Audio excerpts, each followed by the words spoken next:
ईटीईटी में पेडागोजी केवल पढ़ाने की कला नहीं, बल्कि बच्चों को सीखने में सहायता करने की प्रक्रिया है। पियाजे के अनुसार बच्चा स्वयं ज्ञान का निर्माण करता है। नमस्कार दोस्तों, स्वागत है आपका सुपर क्लासेस में। मैं आज इस क्लास में आपको CTET, UPTET, super TET, DSSB और केवीएस जैसे विभिन्न कॉम्पिटिटिव एग्जाम्स की तैयारी के लिए ये वीडियो लेके आई हूँ, जो कि इन सभी एग्जाम्स के लिए बेहद महत्वपूर्ण है। आज हम मनोविज्ञान का अर्थ उत्पत्ति से जुड़े प्रीवियस ईयर क्वेश्चन को हल करेंगे। इन प्रश्नों को पिछले कई वर्षों में अलग-अलग परीक्षाओं में बार-बार पूछा गया है। इसलिए अगर आपने ये प्रीवियस ईयर क्वेश्चंस अच्छी तरह तैयार कर लिए तो परीक्षा में 1-2 नंबर तो पूरी तरह से पक्के हैं। और ये पूरा टॉपिक मैं अलग-अलग लेक्चर्स में लेके आऊँगी। तो बिना समय गवाए मैं इस क्लास को स्टार्ट करती हूँ।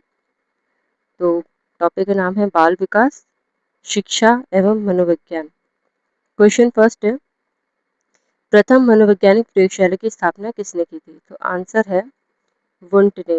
ये जर्मनी के चिकित्सक थे, दार्शनिक थे, प्राध्यापक थे और इन्हें आधुनिक मनोविज्ञान का जनक भी माना जाता है। इनका पूरा नाम है विल्हेम मैक्समिलियन वुंट। वुंट ने मनोविज्ञान को विज्ञान माना और उन्होंने ही सबसे पहले अपने आप को मनोवैज्ञानिक कहा। वे प्रायोगिक मनोविज्ञान के जनक माने जाते हैं। सन अ, सन 1879 में लिप्सिंग विश्वविद्यालय में इन्होंने प्रथम प्रयोगशाला स्थापित की थी मनोविज्ञान के लिए। इसके बाद इन्होंने मनोविज्ञान को एक स्वतंत्र विधा इसके बाद से ही मनोविज्ञान को एक स्वतंत्र विधा माना जाने लगा। क्वेश्चन सेकंड है, छात्र अधिगम का वार्क मॉडल इनके द्वारा ही प्रस्तावित किया गया था। आंसर है नील फ्लेमिंग। तो नील फ्लेमिंग के द्वारा ही छात्र अधिगम का वार्क मॉडल प्रस्तावित किया गया था। इन्होंने न्यूरो लैंग्वेज प्रोग्रामिंग का विस्तारित रूप दिया। इन्होंने ही 1987 में लिंकन विश्वविद्यालय में एक शोध के माध्यम से इसे लॉन्च किया था। क्वेश्चन थर्ड है, शिक्षा मनोविज्ञान की उत्पत्ति का वर्ष कौन सा माना जाता है? आंसर है 1900। 1900 इसमें ही शिक्षा मनोविज्ञान का औपचारिक प्रारंभ जो है जो शिक्षा मनोविज्ञान का जो औपचारिक प्रारंभ था वो आधुनिक काल में 1889 से जी स्टैनहोल के प्रयासों से माना जाने लगा और स्टैनहोल ने बाल मनोविज्ञान का अन्वेषक इनको बाल मनोविज्ञान का अन्वेषक कहा जाता है। इन्होंने थार्नडाइक द्वारा स्थापित कोलंबिया विश्वविद्यालय में 1900 में शिक्षक प्रशिक्षण महाविद्यालय की स्थापना होने के फलस्वरूप शिक्षा मनोविज्ञान के अध्ययन को दृढ़ता मिली एवं शिक्षा मनोविज्ञान की स्वतंत्र रूप से अध्ययन करने का सिलसिला यहीं से शुरू हुआ था। क्वेश्चन फोर्थ है, शिक्षा मनोविज्ञान का संबंध किससे नहीं है? तो आंसर है संचार माध्यमों के अध्ययन से। शिक्षा मनोविज्ञान मनोविज्ञान की वह शाखा है जो शिक्षा का मनोवैज्ञानिक रूप से अध्ययन करती है। इसका संबंध मानव के व्यवहार, मानसिक प्रक्रियाओं, सीखने के तरीकों, व्यक्ति और समायोजन, व्यक्तिगत भिन्नताओं, पाठ्यक्रम निर्माण, अध्ययन विधियों और मापन मूल्यांकन आदि से संबंधित है। मतलब विज्ञान पढ़ाने के एक तरीके में वैज्ञानिक धारणा को लेके आना। अर्थात अगर हम शिक्षा का जो हमारे शिक्षक हैं उनका सबसे महत्वपूर्ण शिक्षण देने का महत्वपूर्ण कार्य ये है कि वो उनके द्वारा जो भी पढ़ाया गया ज्ञान है वो हर एक छात्र तक समान रूप से पहुँचे। इसलिए अपने शिक्षण में उन्हें इस प्रकार के व्यवहार, मानसिक प्रक्रिया और सीखने के तरीकों को शामिल करना बेहद आवश्यक है। जो संचार माध्यम है उनका अध्ययन सूचना और संचार प्रौद्योगिकी के अंतर्गत ही किया जाता है, इसलिए इसके अंतर्गत यह शामिल नहीं है।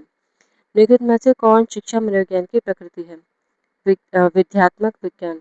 शिक्षा मनोविज्ञान ना पूर्ण रूप से कला है और ना ही पूर्ण विज्ञान, बल्कि यह कला और विज्ञान दोनों का ही मिश्रण है।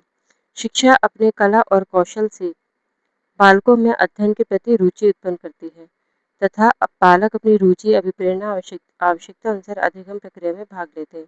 अर्थात जैसे कि अगर कोई दूसरी क्लास का बच्चा है और आप उस बच्चे को पढ़ा रहे हो और मतलब ऐसे रट्टू तोते की तरह रीड करते जा रहे हो या उसे कुछ समझा रहे हो, उसे कुछ समझ में नहीं आ रहा, वो इंटरेस्ट नहीं दिखाएगा। तो आपके शिक्षण में कुछ ऐसी कलात्मक चीज़ होनी चाहिए जिससे वो बच्चा उस शिक्षण की प्रक्रिया में पूर्ण रूप से भाग ले और इंटरेस्ट दिखाए। छोटे बच्चे तो ऐसे ही पढ़ने से नहीं पढ़ेगा ना, उसे कुछ ना कुछ एक्टिविटी करके दिखानी पड़ेगी, तभी तो समझ आएगा क्लास अटेंड करने में। यही है शिक्षा की कलाएँ। तभी वो अपनी रुचि लेगा, भी प्रेरणा दिखाएगा और इस प्रकार ही वो सीखेगा। शिक्षा मनोविज्ञान की दृष्टि से निम्नलिखित में से कौन सा कथन सत्य है? आंसर है बच्चे अपने ज्ञान का स्वयं सृजन करते हैं।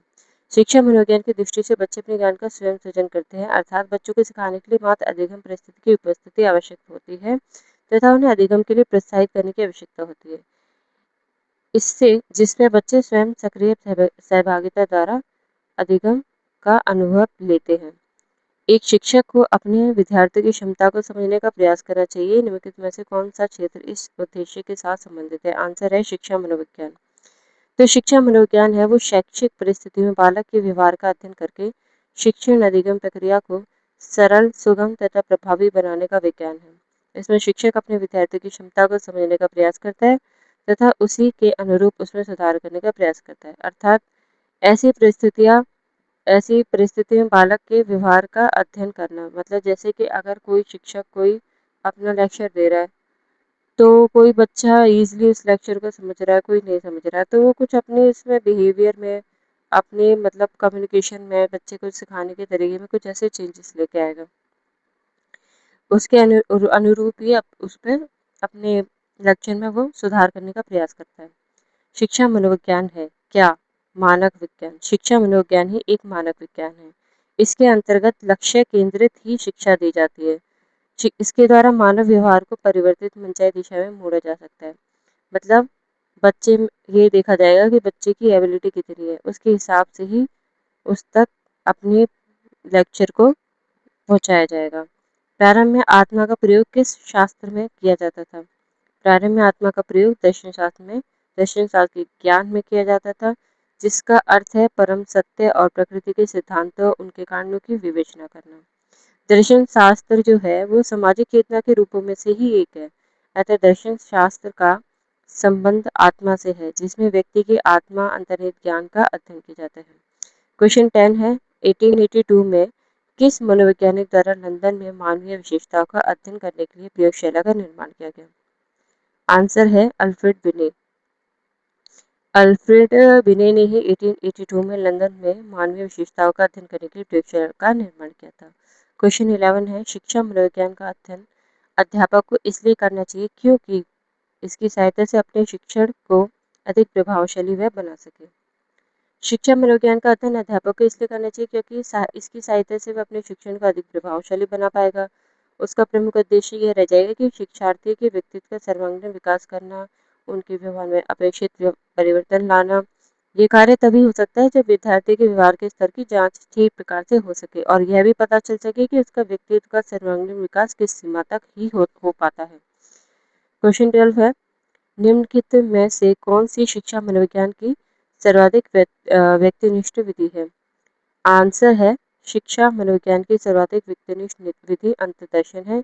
इसके अंतर्गत इस विधि का प्रतिपादन विल्हेम वुंट और उनके शिष्य ने किया था, जिसका नाम है टिचनर। और अंतर्दर्शन विधि में मनोवैज्ञानिक अपने भावों का, अनुभवों का, व्यवहारों का, संवेगों का अंतर्निरीक्षण करते हैं, उसका विश्लेषण करते हैं और मनोवैज्ञानिक निम्न सिद्धांतों का प्रतिपादन करते हैं। क्वेश्चन 13 है निम्नलिखित में से कौन सा विकल्प शिक्षा मनोविज्ञान की एक सीमा है? आंसर है व्यक्तिगत विभिन्नताओं की समस्या। इनके तहत ही शिक्षा मनोविज्ञान एक सीमा ही बन पाई है। तो आज की क्लास यहीं समाप्त होती है। आगे के क्वेश्चन आंसर मैं नेक्स्ट क्लास में लेके आती हूँ। Thank you so much.